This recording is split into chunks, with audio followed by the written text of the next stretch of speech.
आज आप जिस क्षेत्र और स्थान पर रहते हैं वहां 4 से 5 हजार साल पहले कौन रहता था? अगर आपको यह पता चल जाए तो आपको अपने पूर्वज और अपनी संस्कृति के बारे में सारी जानकारियां मिल जाएंगी।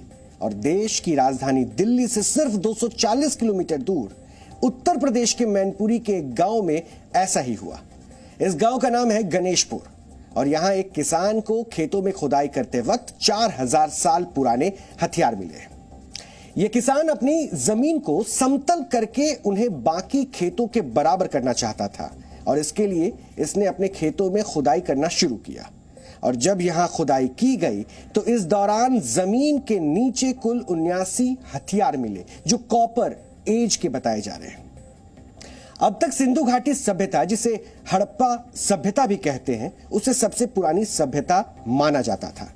यह ब्रॉन्ज एज की सभ्यता थी जिसमें पीतल की खोज हुई थी, लेकिन मैनपुरी में जो हथियार मिले हैं वो कॉपर एज की सभ्यता के हैं जो 4000 साल पुरानी बताई जाती है। और इस सभ्यता को गंगा घाटी की सभ्यता भी कहा जाता है जो द्वापर युग के आसपास की है, यानी वही द्वापर युग जब महाभारत का युद्ध लड़ा गया था। एक और बात, सिंधु घाटी सभ्यता एक शहरी सभ्यता थी जिसमें हड़प्पा और मोहनजोदड़ो जैसे शहर विकसित हुए थे और उस समय मोहनजोदड़ो शहर की आबादी 40 से 50 हजार के आसपास थी। लेकिन मैनपुरी में जो हथियार मिले हैं वो बताते हैं कि गंगा घाटी सभ्यता भी अपने काल में काफी आधुनिक रही होगी और हिंदू धर्म में इस समय काल को कई युद्धों के रूप में परिभाषित किया गया है। इसलिए हो सकता है कि जिन लोगों ने ये हथियार इस्तेमाल किए हो वो कुरुक्षेत्र में हुए महाभारत के युद्ध में भी लड़े हो। और बड़ी बात यह है कि भारत के इतिहास को तथ्यों से ज्यादा काल्पनिक दृष्टि से देखा जाता है। दुनिया भर के इतिहासकार भारत की सांस्कृतिक विरासत और सभ्यताओं को संदेह की नजर से देखते हैं, लेकिन सबूत और तथ्य बताते हैं कि भारत एक ऐसा देश है जिसने कई सभ्यताओं से यहां तक का सफर तय किया है। और आज हमने मैनपुरी जाकर उसी जगह से आपके लिए रिपोर्ट तैयार की है जहां से ये हथियार बरामद हुए हैं। और इस रिपोर्ट के जरिए आज आप ये समझ सकते हैं कि आपके असली पूर्वज कौन रहे होंगे।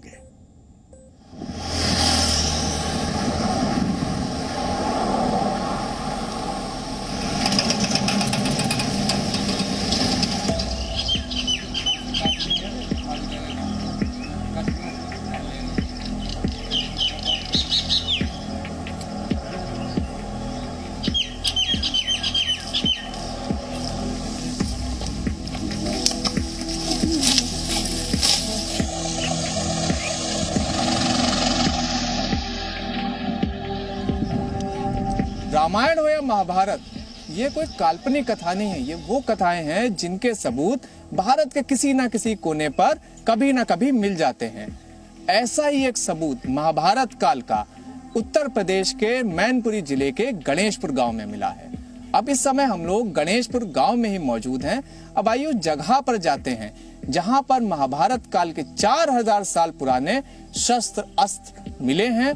और इन शस्त्र और अस्त्रों को जिन लोगों ने अपनी आंखों से देखा था उनका यह कहना था कि 4000 साल के बाद भी ये वैसे के वैसे हैं जैसे ये कभी 4-5 हजार साल पहले हुआ करते थे।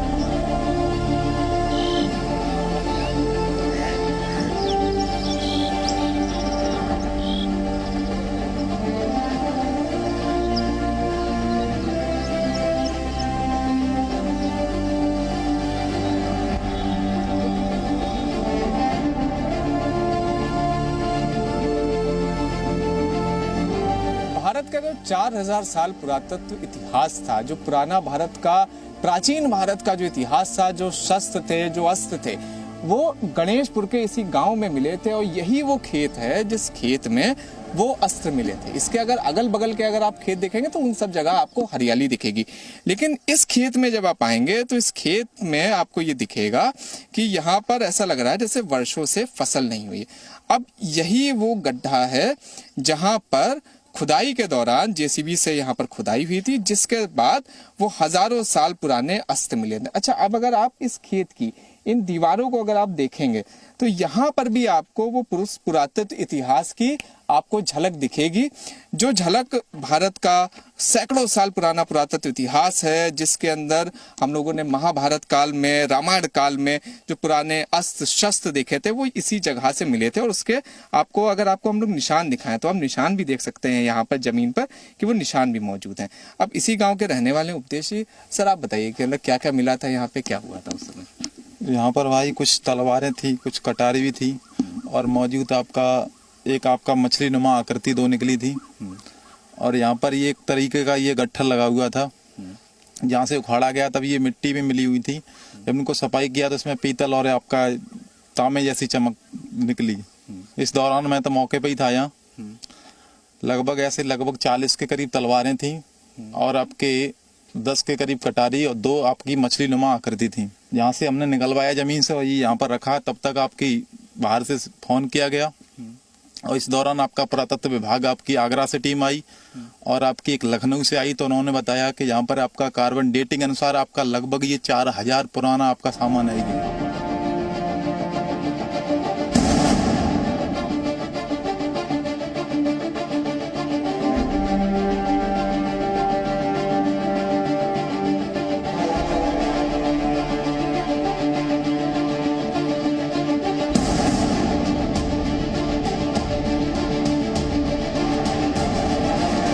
बगल में आपका 2 गड्ढे किए थे तो वहाँ पर मतलब मिट्टी की नुमा आपकी जो कुम्हार आपका घड़ा बनाता है वो आपके, और आपके घोलू टाइप 2 और आपके कुल्लड़ टाइप काफ़ी यहाँ औजार भी निकले हैं वैसे मिट्टी के।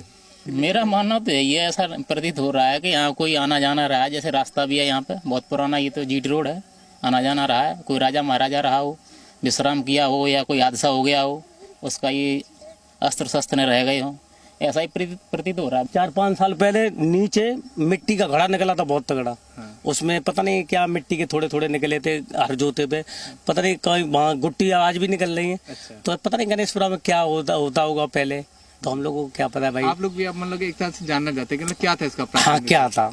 इस खेत में मट्टी पहले से 1 साल से खुद रही है, बम्बा की तरफ खुद रही थी, तो ट्रैक्टर से भरी जा रही थी। फिर खेत एक तार करने के लिए लाए जेसीबी, तो रात भर चला ट्रैक्टर, तो सुबह वो बंद हो गए। एक खुंचा मारा वहाँ पे, वे इतने मिली तलवारें थी। यहाँ से काफ़ी लोग उठा भी ले गए, गांव के कुछ लोग घर ले गए। हम पुलिस आई, उनको दे दिया मैंने। फिर गांव से भी सब मिल गई यहाँ पे। फिर इसकी जांच चली, खेत की टीम आई जो तत्व विभाग की, वो टीम कम से कम 6-7 दिन 8 दिन चेकिंग वगैरह पर करती रही। खेत ऊंचा था, एक तार करवाने के चक्कर में पहले मट्टी उठवाई ट्रैक्टर से, तो फिर जो वहाँ पे गड्ढा कर दिया ज़्यादा। अच्छा, ये लोग बताते कि ऊंचा था जिसकी वजह से पानी नहीं आता था। उस वजह से खुदाई करवाई प्लान करने। और मतलब क्या क्या दिक्कत होती थी सिंचाई वगैरह के अलावा? और कोई दिक्कत नहीं, फसल ऊपर होती नहीं थी। अच्छा, खेत नहल हैं सब, इसमें पानी नहीं रुकता था, उस वजह से खुदाई करवाई। इस खेत के बगल में ये यहाँ पर सरकारी नहर जा रही है। अब क्योंकि खेत ऊंचाई पर था तो उसकी वजह से यहाँ तक, इस खेत तक ये पानी नहीं पहुँचता था, जिसकी वजह से सिंचाई में दिक्कतें आती थी। तो उसी वजह से ये जो खेत था, इस खेत को समतल करने के लिए और जो इसका लेवल था उसको कम करने के लिए यहाँ पर खुदाई शुरू करी गई थी। अब खुदाई शुरू होने के बाद जब यहाँ पर अस्त्र मिले तो ऐसा बताया गया कि यहाँ पे कुल 79 अस्त्र मिले थे, जिसमें से इस समय जितने भी अस्त्र हैं वो इस समय यहाँ पर आगरा के एसआई सर्किल में है। पहले उसको पुलिस के उच्च अधिकारी लिए गए थे और उसके बाद उन्होंने इस समय आगरा के जो एसआई का सर्किल है उसको सौंप दिया था। ये पूरी तस्वीर है इस खेत की। जब आप इस खेत को पूरी तरह से देखेंगे तो एक खेत आपको पूरी तरह से बंजर दिखेगा। कोई ऐसा भी मतलब पूरी तरह से प्रतीत होगा कि 1 साल से यहाँ पर कोई भी फसल नहीं उगाएगी, जबकि जो अगल बगल के खेत है उसमें आपको फसलें भी दिखेंगी। तो इस भारत का ये जो पुरातत्व इतिहास इस गणेशपुर के खेत में मिला था, उसके पर्दे के पीछे की ये असल कहानी थी, जिसकी वजह से ये इतिहास मिल पाया। यानी ना जिस तरह से जो इस खेत के मालिक थे, अगर वो खेत को समतल करवाने के लिए, खेत का लेवल कम करने के लिए अगर उसकी खुदाई नहीं करवाते तो हो सकता है कि वो अस्त्र भी जैसे सैकड़ों वर्ष पहले से दबे हुए थे वैसे अब भी दबे रहे। आर्कियोलॉजी में और खास तौर से एक्सप्लोरेशंस में जो साक्ष्य हमको मिल रहे हैं उनसे हमारी हिस्ट्री के रिकंस्ट्रक्शन में बहुत सरलता हो रही है और धीरे धीरे करके बहुत सारे तथ्य प्रकाश में आ रहे हैं जिनके विषय में हमें पहले ज्ञात नहीं था। और जहाँ तक उत्तर वैदिक काल या पूर्व वैदिक काल की बात है या रामायण महाभारत जो स्वयं में उत्तर वैदिक काल से संबंधित रहे हैं उनकी बात है, तो इस विषय में मैं ये कहना चाहूंगा कि आज पुरातत्व के साथ साथ ट्रेडिशन और एस्ट्रोनॉमी दोनों की स्टडी हो रही है। असल में ये पूरा क्षेत्र जो है, जो ये रीजन है, ये ताम्रपाषाण कालिक संस्कृति का क्षेत्र है। इसलिए इस तरह के कॉपर होल्ड्स मिलना या कॉपर के वीपन्स का होल्ड्स मिलना, ये अलग बात है कि ये मैनपुरी के गणेशपुर गांव से जो अभी होल्ड मिला है, ये अब तक का कापर में मिला हुआ सबसे बड़ा होल्ड है। ये एक बड़ी उपलब्धि है अगर मैं पुरातत्व की दृष्टि से, पुरातात्विक दृष्टि से देखूं तो। ये बड़ी उन्नत सभ्यता और संस्कृति का द्योतन करता है, उसको दिखाता है। और महाभारत काल के अगर हम, कई बार ये लगता है कि डेटिंग को लेके उस डिबेट में हम ना पढ़ें, अभी उस पर लगातार पिछले कई दशकों से काम हो रहा है और लगातार वो डेटिंग पीछे खिसक रही है। लेकिन अभी सिनौली के एक्सकेवेशन के बाद, सिनौली के जो बागपत जिले में सिनौली का एक्सकेवेशन हुआ, उसने पूरे भारतीय इतिहास की कई मान्यताओं की दिशा ही मोड़ दी है या उसको ठीक कर दिया है। मैं ये कहूँगा बहुत सारे ऐसे तथ्य जो सर के बल खड़े किए जाने का प्रयास किया जा रहा था, उसको उसने पैर के बल खड़ा कर दिया है। तो एक बड़ी उपलब्धि है, जो पूरा जो ये अचीवमेंट है, जो ये प्राप्ति है, ये हमको एक उन्नत सभ्यता और संस्कृति को दिखाता हुआ दिखाई दे रहा है हमको। हम वास्तव में विश्वगुरु कहे जाने वाले सभ्यता और संस्कृति के लोग हैं, इसलिए हमारी बहुत उन्नत सभ्यता और संस्कृति है और हजारों वर्षों का बिल्कुल जिसे हम कहते हैं कि अनइंटरप्टेड, एकदम निरंतरता लिए हुए, नैरंतर्य लिए हुए इतिहास है हमारा। इसीलिए उसमें बहुत सारे अप्स और डाउन्स हैं, क्योंकि एकदम नैरंतर्य लिए हुए हमारा हजारों वर्षों का इतिहास है। ये जो पूरी स्थितियां हैं, विज्ञान और तकनीकी के स्तर पर भारत बहुत उन्नत था, इसमें कोई संशय नहीं है।